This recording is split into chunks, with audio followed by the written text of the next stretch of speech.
clear priority is to strengthen the defensive forces of Ukraine as the main guarantee of sovereignty and security for Ukraine. The key element of security guarantees must be a contingent of support. Shall Russia refuse from full and unconditional ceasefire, sanctions must be used. Sanctions must be strengthened against its energy sector and banking system.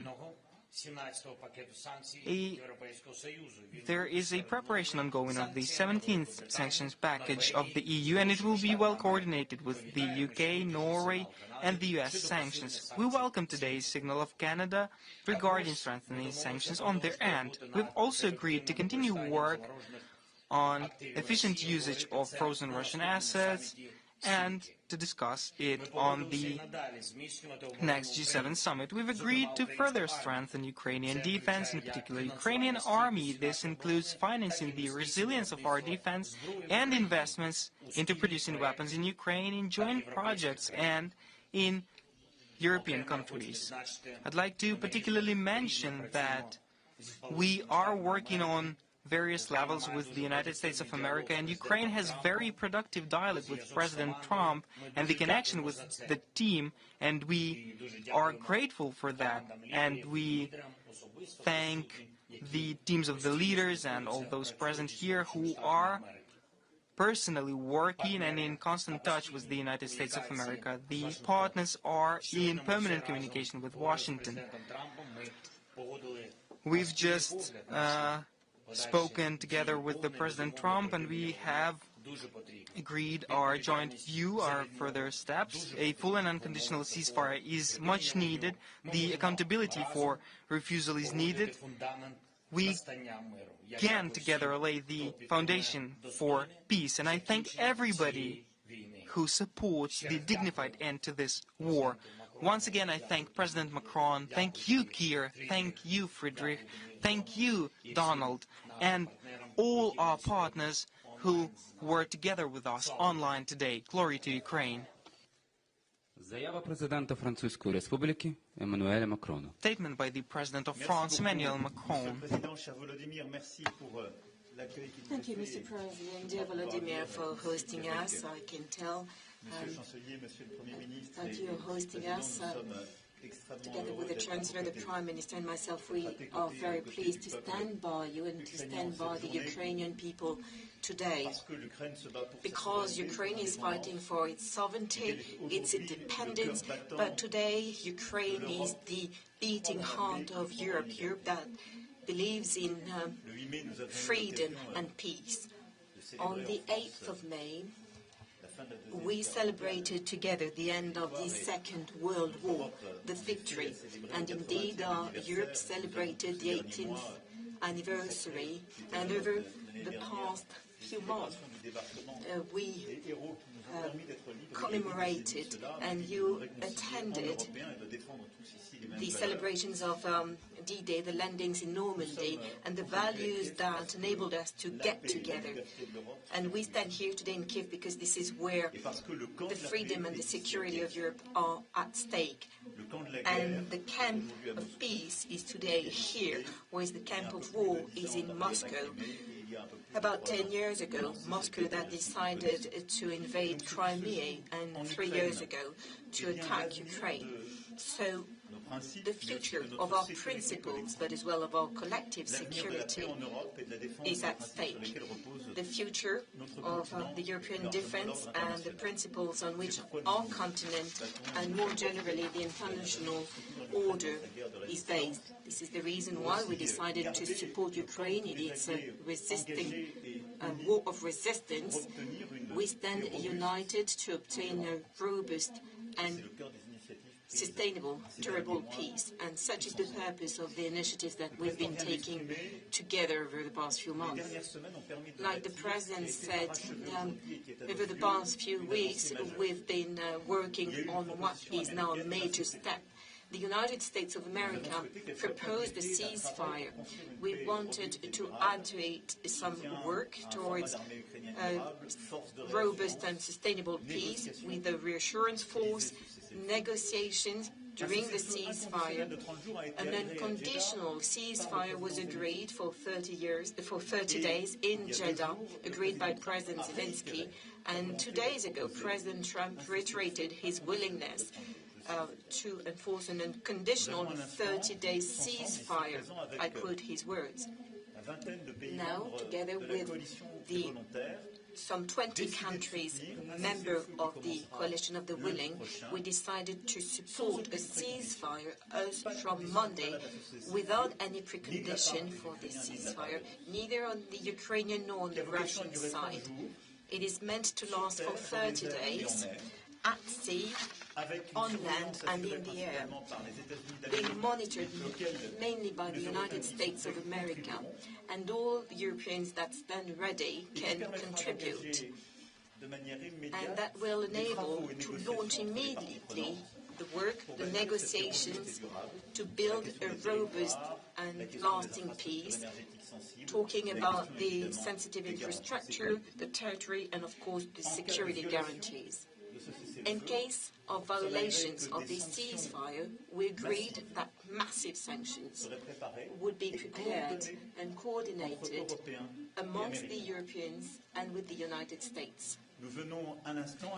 We, a few minutes ago, at the end of the meeting of the Coalition of the Willing, we talked to President Trump, first of all, to report on our work, also to thank him for the initiative that he took a few months ago already, and to agree on all the relevant terms, as is the case. In addition to the ceasefire, to work on robust and lasting peace, we will continue to provide our military and financial support to Ukraine for it to resist. And most importantly, we will continue to act for Ukraine to enjoy some robust guarantees with equipment to deter any new attack, with financing and adequate financing and adequate equipment. We will also work on second curtain reassurance forces. We discussed this with all of the heads of state and government that joined us on the occasion of this remote conference of the Coalition of the Willing. We'll continue to work on that, and hopefully, as from Monday, that will be a concrete framework for the discussions that will involve all the stakeholders around the table. When the time comes, we will also work on reconstruction, which is, of course, of the utmost importance. In any case, by standing by you, being with you here today, Mr. President, dear Volodymyr, we're not here just to continue commemorating, but also to say, to affirm that on this 10th of May we stand fully by your side, to tell once again to the Ukrainian people that we will never abandon it, and that we will fight for peace. And I hope that peace will begin as from Monday, based on the terms that we proposed, that we support, and which today are agreed upon by the United States of America, all of the European allies, Ukraine, of course, as well as Canada, Australia, Norway, and others who are part of this coalition for the willing. It is now time for us to build this peace and a lasting peace. Thank you very much.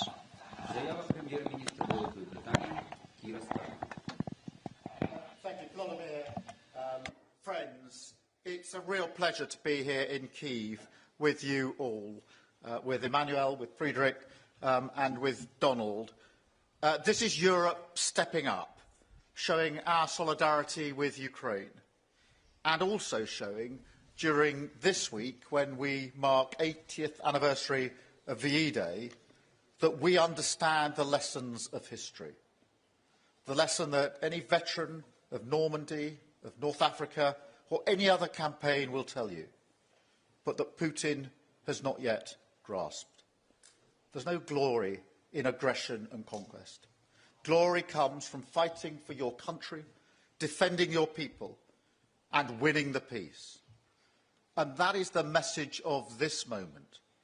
Volodymyr, we stand with you to secure the just and lasting peace that Ukraine deserves. It's almost 2 months now since you agreed to an immediate 30-day ceasefire.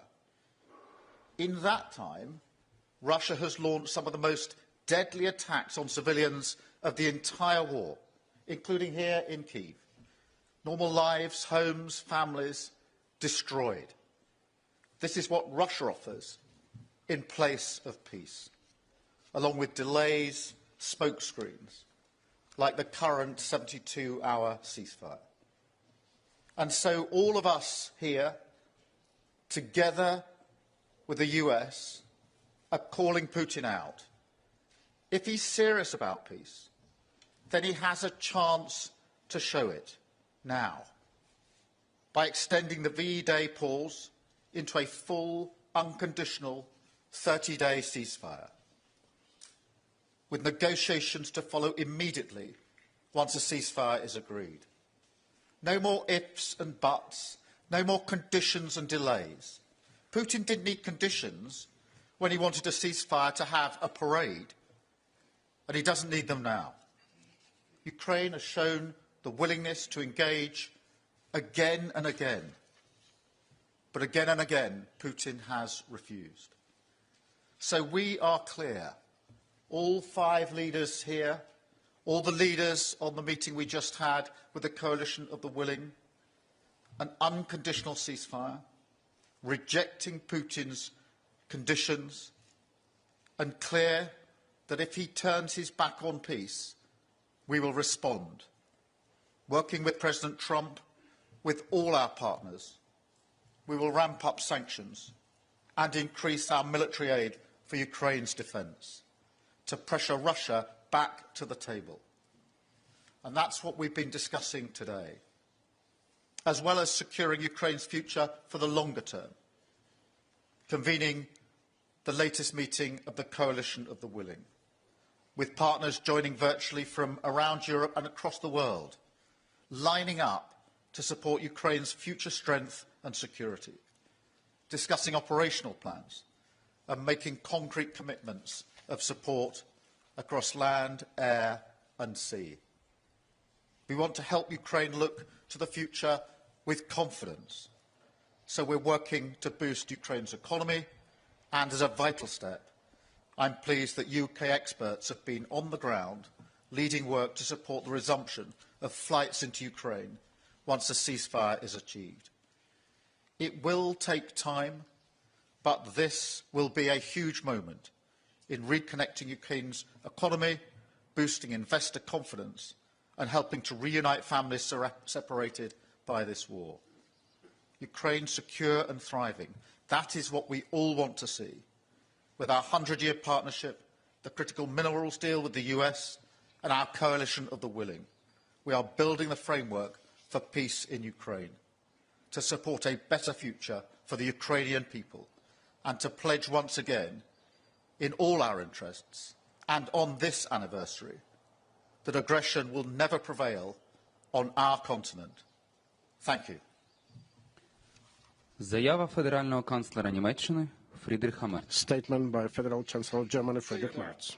President Zelenskyy, lieber Volodymyr, liebe Kollegen, Emmanuel Macron. Volodymyr, colleagues, Emmanuel Macron, Keir Starmer, Donald Tusk, ladies and gentlemen. This week that has now come to an end, we met at different places in the world. We commemorated the end of the Second World War in different places, a war that was started by Germany, my country, only a few years after the end of the Second World War, and not least, thanks to the United States of America, France, the UK, and many others, was given the opportunity to come back to the circle of civilized nations.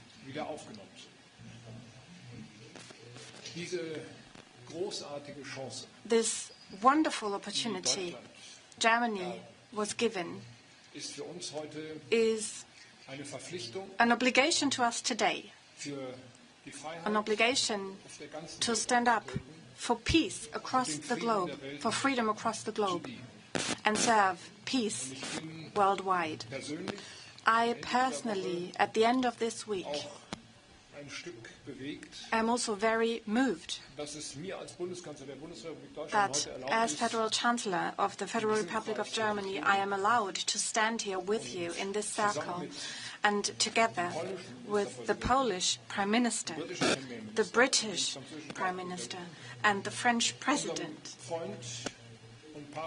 and the Polish Prime Minister, to stand with our friend and partner, Volodymyr Zelenskyy, President of Ukraine, and not only express our full solidarity and support, but also in this very difficult situation of a war that has been going on for more than 3 years, on an almost historic day, to say we stand firmly by the side of Ukraine, and we will continue to do so. We know about the fate of your people. We know that every day on Ukrainian soil, people are dying. Innocent civilians, women, children, elderly people, but also soldiers. Soldiers on both sides. Not only Ukrainian soldiers, also Russian soldiers. This is why I would like to tell you that with our presence here today, we are sending out a very strong message of our determination to do everything we can to end this war as soon as possible, and do everything we can, the 5 of us who are standing here, 4 partners of Ukraine,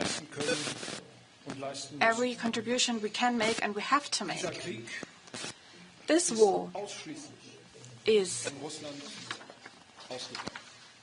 has been waged by Russia. It has not been provoked.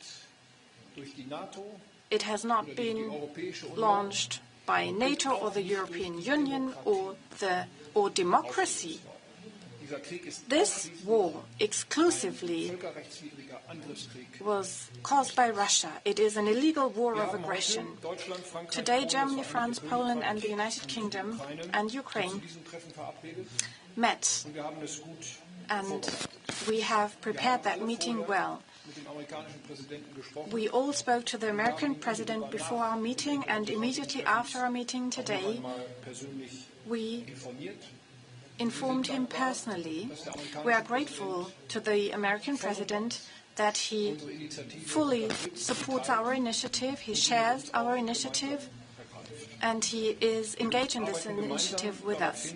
We are all working towards Russia to finally agree to a longer ceasefire instead of coming up with new preconditions again and again.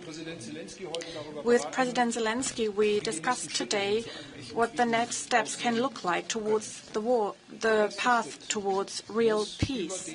The next step needs to go beyond the ceasefire of this weekend, a 30-day ceasefire starting on Monday next week, without conditions, that is fully respected by Russia, without conditions.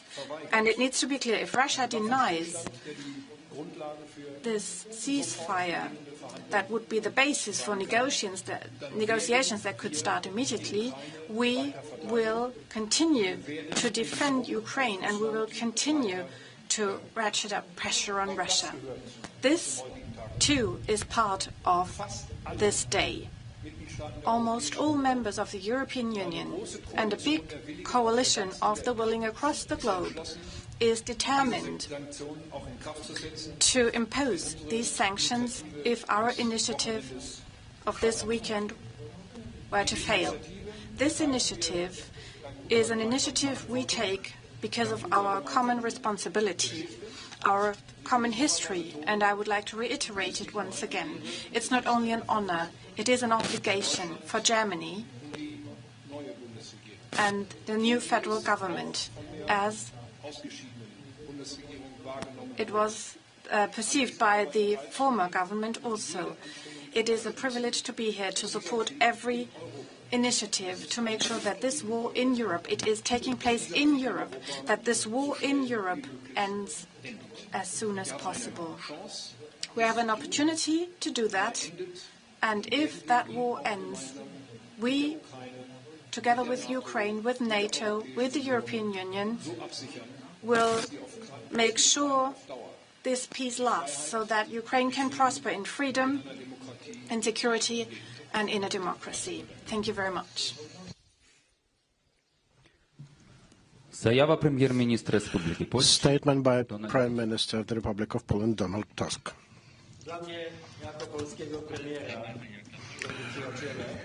For me, as the Polish Prime Minister, dear friend, this opportunity of having a meeting here in Kyiv, 80 years after the end of the Second World War, is of extreme great importance. Poland, since the first hours of Russia's aggression against Ukraine, has been supporting the Ukrainian people, the Ukrainian nation, President Zelenskyy, with everything it has.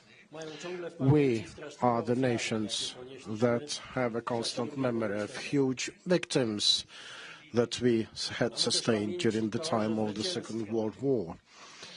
We also remember that the victory over the fascist Germany did not bring freedom neither to the Poles nor the Ukrainians. We were waiting for true independence and freedom for many years. We are ready to fight for the freedom and independence. Ukraine today is paying the highest price, the blood price, fighting for the same values of independence and freedom. But Ukraine is not alone today. This is an exceptional symbolism, what has happened in these 2 days. Yesterday, they had the parade of shame organized by the aggressor in Moscow, and brutal words full of aggression and hatred were said there. A day later, there's a meeting in Kyiv, the meeting of us four with President Zelenskyy, the meeting that results in the call for peace, for an immediate, since coming Monday, unconditional ceasefire. The meeting that takes place in Kyiv, that has been bombarded, ruined, attacked by the aggressor. It is from here where the words about the need to stop firing, to launch negotiations as soon as possible, to reach a long and lasting and just peace come from. These are the words that the whole free world has taken close to its heart. This is the day that has not just a symbolic value. This is the day when a very important event took place. The idea of ceasefire and immediate negotiations has been a joint one, voiced by the President of the United States of America, the President of Ukraine, German, UK, and Polish leaders present here, all done to support Ukraine in its fight for freedom and independence. It is the first time that since long the whole free world has been united around the decision we adopted. The whole world, starting in New Zealand, ending in Canada, Iceland, the US, Norway, the whole of Europe, we've all have been speaking with one voice. And this isn't a naive voice. We fully understand that we are facing a true test. Same can be said of Russia and its Putin. We will be waiting for Russia's reaction. What we are surely of is that the proposal that we coined together by the US, Europe, Canada, Ukraine, regarding the ceasefire, regarding the truth, is a serious one. If Russia refuses this proposal, no one will have any more doubts as to who stands for peace and who stands for war. President Zelenskyy and Ukraine's readiness to launch negotiations is truly a no small gesture. We do not know whether the aggressor will value that, but we all will remember it. We will all know who initiated this true initiative of peace in these remarkable days. Mr. President, I would really like to see that since this day we remain as united as we are today. The commitment, the engagement of all the Western nations, of all the nations for whom freedom is of supreme value, the engagement in this strive for just and lasting peace. This is what is important. All the participants in the meeting have confirmed that. It has also been confirmed by President Trump during the phone call. This proposal of an unconditional ceasefire, also to launch immediate negotiations afterwards, if it is left without reaction, if it's about double play, it will result in the ratcheted up sanctions and the world further uniting over and around Ukraine.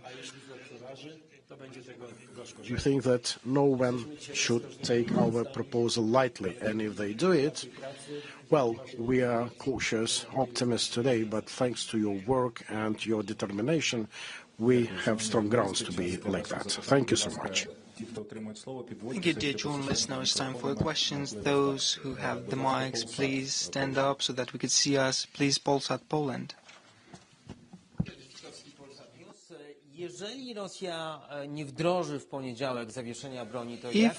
Russia does not agree to a ceasefire, how fast the members of the coalition can adopt new sanctions packages, and what sanctions could it be? Because the previous sanctions packages, they didn't prevent and stop the Russian aggression. So is there a potential for the sanctions that would make Russia change the course?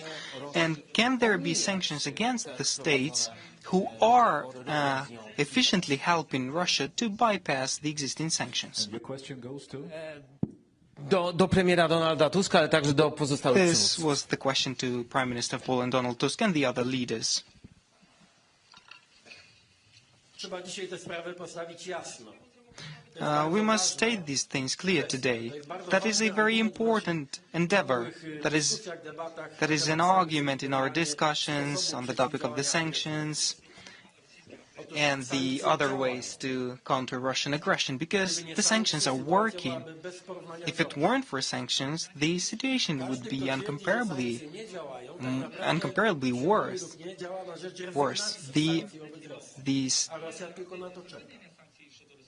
The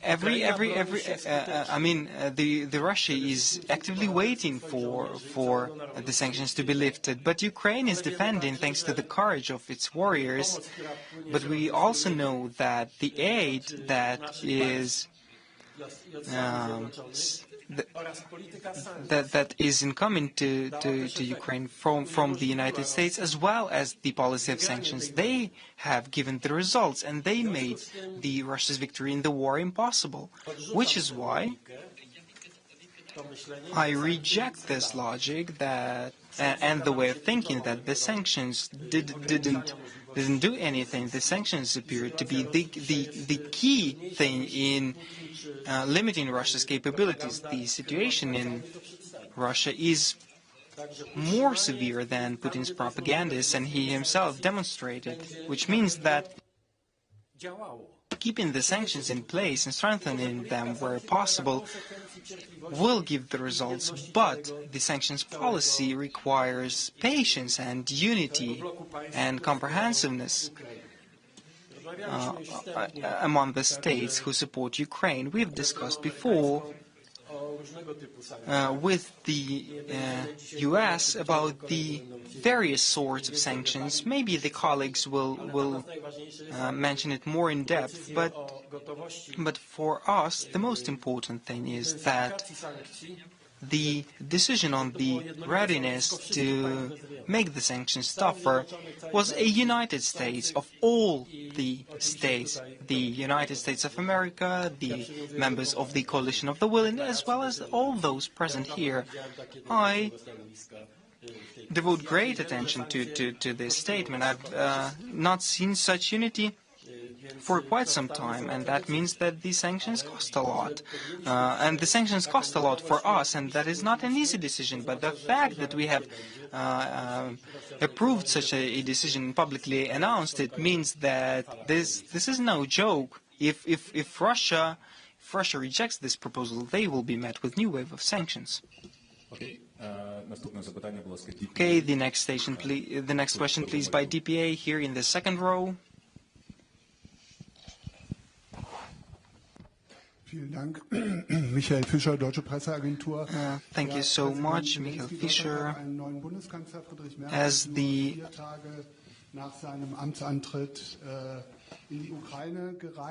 DPA, German press agency, the Federal Chancellor. Now it's working, I'm sorry. Michael Fischer, German press agency. President Zelenskyy. Germany has a new federal chancellor. Friedrich Merz traveled to Ukraine only 4 days after taking office. What do you expect from the new federal government? Do you expect it to deliver the cruise missiles Taurus that you've asked for so long? Do you hope for Germany regarding the invitation of Ukraine to join NATO? Do you expect Germany to be more open to such an invitation? And these are my main question. And a question to the Chancellor. Mr. Chancellor, what will you do differently from your predecessor in terms of policy regarding Ukraine? When you were here last time in December, you were leader of the opposition. You clearly said you might deliver Taurus. Now you're federal chancellor. Do you think differently about this now? And would you be willing, in case of a ceasefire, to send troops on the ground to Ukraine? Friedrich, you want? No, please, go ahead. No, you first. Okay. Thank you. You're the host. Thank you so much. First and foremost, I'd like to express my gratitude personally to Friedrich, that it's been really 4 days since he's been in office, and he found the opportunity to support Ukraine together with the friendly countries to come here. This is a serious signal, and I think we all feel that.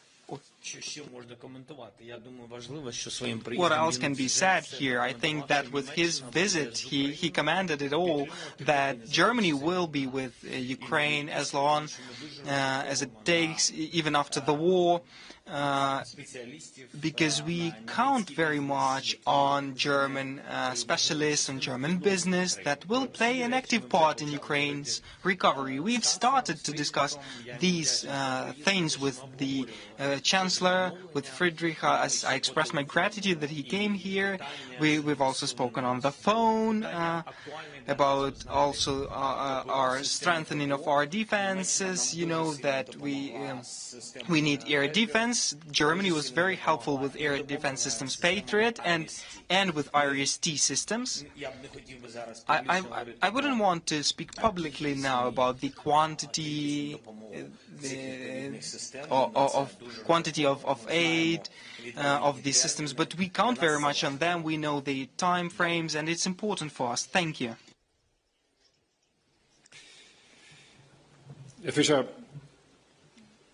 Mr. Fischer, I stand in a certain continuity with the former federal government. Over the last 3.5 years, we've taken many decisions together. We also, at the beginning of the war Shortly after the beginning, in April 2022, we've jointly suggested a motion to the German Bundestag. I was one of the first politicians in Germany to travel to Ukraine on the 1st and 2nd of May 2022, and we've always said that we want to support Ukraine, that we have to support Ukraine, not only because it's in Ukraine's interest, but also because it is in our common European interest. This war